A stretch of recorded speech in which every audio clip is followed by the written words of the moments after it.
प्रेम प्रणाम सम्पूर्ण सुन्दर साथीहरुमा। अहिले चाहिँ म यस श्री 5 नौतनपुरी धाम आइपुगेको छु र हजुरहरुलाई चाहिँ मैले देखाउने कोसिस गरिरहेको छु। हजुरहरुले यता देख्न सक्नुहुन्छ खिचडाको वृक्ष रहेको छ र अहिले चाहिँ यहाँ बन्न लागेको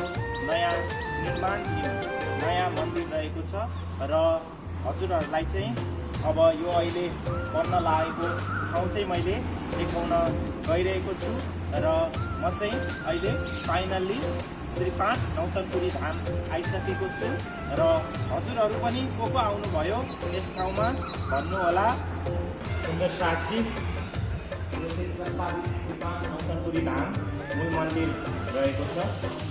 अहिले अब नयाँ बन्न लागेको र अघि हामीले हजुरहरुलाई देखाएका थियौँ पछाडिको खिचडा दुईटा वृक्ष र अहिले यो चाहिँ बन्न लागेको नयाँ मन्दिर रहेको छ।